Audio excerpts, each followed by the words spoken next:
हम समझ, हाँ ठीक। सवाल ये कि एक व्यस्त आदमी को, मेरे जैसे आपके जैसे आदमी को ये बताना, ये समझाना बेहद आसान है कि कोरोना क्या है। एक स्कूल जाते 1 से 8वीं कक्षा तक के बच्चे को ये समझाना बेहद मुश्किल है। ये बात आप भी मानते होंगे, आप भविष्य निर्माता है, आपको बेहद क्या है।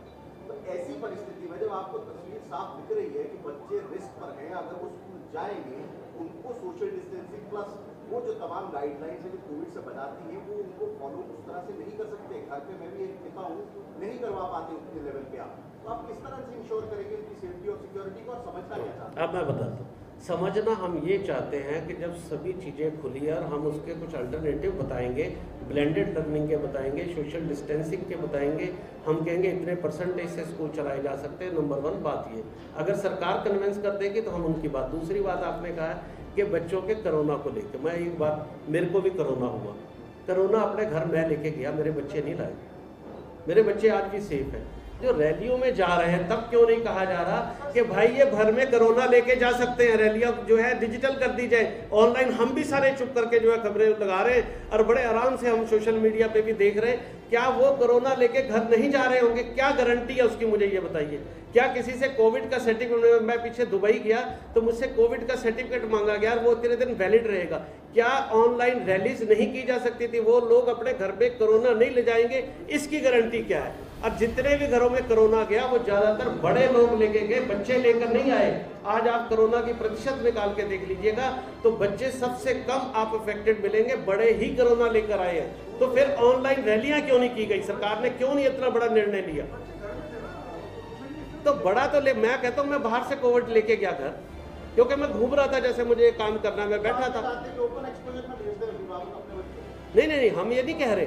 हमने कहा कि आप 25 स्ट्रेंथ पे कर लो, 50% पे कर लो, 25 पे कर लो, आप कुछ और व्यवस्था करो। आप तो पत्र ऐसे निकाल रहे हो कि जी आप ऑनलाइन एजुकेशन दोगे, ऑनलाइन से वंचित भी नहीं करोगे, कोई फीस नहीं दोगे तो उसका नाम नहीं काटोगे, और नाम नहीं काटोगे और आप बिना SSLC के आप गवर्नमेंट स्कूल ले जाओगे। तो ये आप बताइए, ये कहाँ पर उचित है ये बातें? फेडरेशन सारे डिस्ट्रिक्टों में अभी धरने दे रही है, और अभी ये बता रहे हैं हमारे रोमी जी भी कि कल फतेहाबाद में भी कल परसों ये धरना देने का विचार कर रहे हैं। उन सभी जगह पर अभी कुरुक्षेत्र में भूख हड़ताल पर लोग बैठे थे। सुभाष सुधा जी गए, उन्होंने कहा कि हम आपकी बात करेंगे, उनका धरना तोड़वाया। कल सिरसा में बहुत बड़ा हमने प्रदर्शन किया। ऐसे फतेहाबाद में मैंने कहा बराड़ा साहब के बाद हिसार में प्रदर्शन हुए, पूरे उसमें प्रदर्शन चल रहे हैं और आगे भी ये चलते रहेंगे। हमारा बच्चे, मैं कह रहा हूँ हमारे भी तो बच्चे हैं, ये थोड़ी कि हम कहेंगे कि कोरोना फैला देंगे ऐसे, लेकिन कोई बातचीत करके कोई रास्ता निकाला जाए।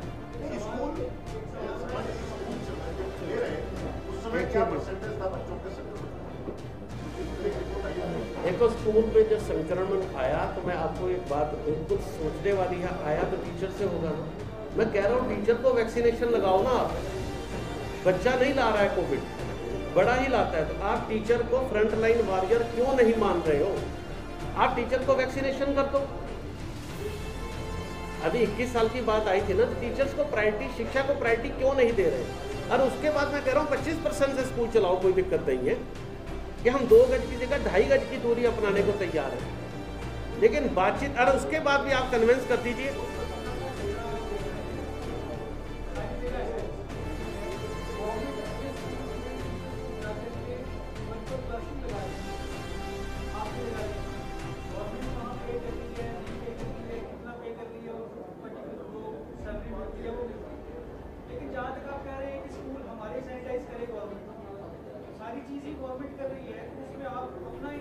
देखिए हमने अपना पहले कहा था, अब हम अपने सैनिटाइज खुद करने शुरू कर दिए। हमें शिक्षा का नुकसान नहीं करना।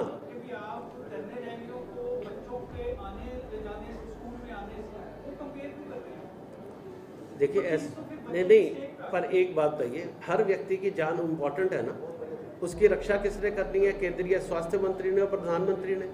भाई ये रैलियां क्यों की जा रही, जरूरत क्या? क्या अगर स्कूल स्थगित किए जा सकते साल के लिए, चुनाव भी स्थगित कर दे, क्या मारामारी पड़ जाएगी?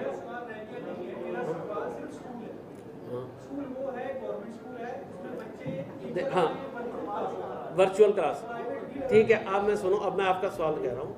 गवर्नमेंट स्कूल की देखो मैं चर्चा नहीं करना चाहता, देखो वो हम किसी भी शिक्षक के खिलाफ नहीं बोलना चाहते, सबको स्थिति पता है। उनका जब वेतन पूरा जा रहा है मैं कह रहा हूँ गवर्नमेंट हमारे टीचर्स को वेतन दे दे, हम भी चुप करके बैठ जाते हैं। हमारे साथ लाखों परिवार जुड़े हुए जो हमें हमारे परिवार है, वो कहते हैं हमारे घर पे चूल्हा चौका नहीं चल रहा, उनके चूल्हा चौका।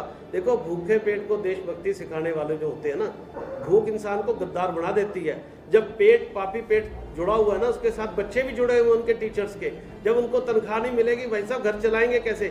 सरकारी स्कूलों के टीचर के घर पे चूल्हे बड़े आराम से चल रहे हैं, उनका तो उल्टा टीए जाने का बच गया।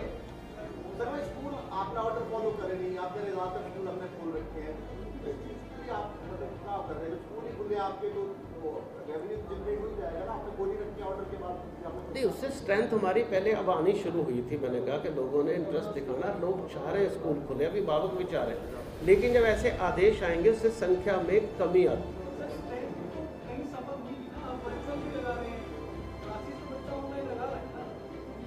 मैंने अभी आपको कहा सर, एजुकेशन देने वाले हम हैं। देखो एजुकेशन देने वाले हम हैं कि ऑनलाइन से कितने लोग पढ़ रहे हैं। लोग ज़्यादातर क्या कर रहे हैं भाई साहब, ऑनलाइन ऑन करके और उसके बाद ये तो पता नहीं लग रहा कि वो अपनी वीडियो को बंद कर देता है।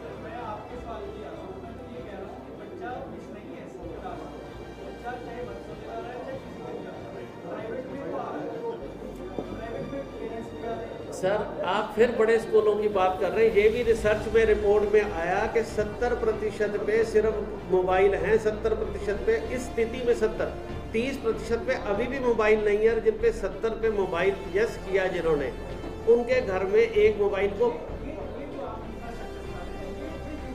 हाँ, और इंटरनेट मेरे घर में फाइबर लगा हुआ, सुनो फाइबर से मिस हो जाता है। मैंने पूरे इंतजाम कर दिए, उसके बाद भी नेट मिस हो जाता है।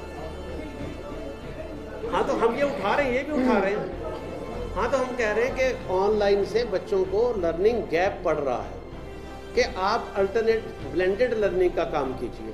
विदेशों में किया जा रहा है। ब्लेंडेड लर्निंग में क्या होता है कि 25% बच्चे आएंगे, मान लो 75 को हम जो है वर्कशीट्स दे देंगे, अगले दिन दूसरे 25 आएंगे, तीसरे दिन, तो उससे 2 की जगह 2.5-3 गज की दूरी बन जाएगी। समझिए आपकी सीधी बात ये है कि सरकार आपसे बातचीत करे और नए एसओपी तय करके आपको बिल्कुल स्कूलों के लिए नई एसओपी एक बनाए। जब सबके लिए एसओपी बन रही है, फ्यूनरल के लिए, शादियों के लिए, आप किसी लिखा है कि शादी में 200 में बच्चे नहीं होंगे? आप बताइए, जो 200 की वो गाइडलाइन, उसमें कहाँ लिखा है 200 में बच्चे नहीं होंगे? यहाँ तो सारे एरोप्लेन में, मैं एरोप्लेन में पीछे गया, एरोप्लेन में पहले एक सीट छोड़ी जाती है, तीनों सीटों में फुल कैपेसिटी से एरोप्लेन चल रहे हैं, बच्चे भी बैठे, और वहाँ पर तो आधे गज की भी दूरी नहीं बन रही। ट्रेन के अंदर मैं पीछे शताब्दी में गया, बच्चे सफ़र कर रहे हैं। या तो फिर कह दिया जाए कि बच्चे ना बस में जाएंगे, ना ट्रेन में जाएंगे, ना एरोप्लेन में जाएंगे। भी सिर्फ स्कूल जाने से ही बच्चों को जो है बाधित क्यों किया जा रहा है, रोका क्यों? फिर सारी जगह शादी से भी कह दिया जाए कि बच्चे नहीं जाएंगे। कि बच्चों को अगर कोरोना से रोकना, फिर सारी चीज़ों से रोक दिया जाए ना। सिर्फ स्कूल आने से जब हम कह रहे हैं हम 25% से तैयार हैं, हम कोई बातचीत करने के लिए तैयार हैं, या फिर सारी जगह रोक दिया जाए कि बच्चे घर पे ही रहेंगे, सुरक्षित रहेंगे।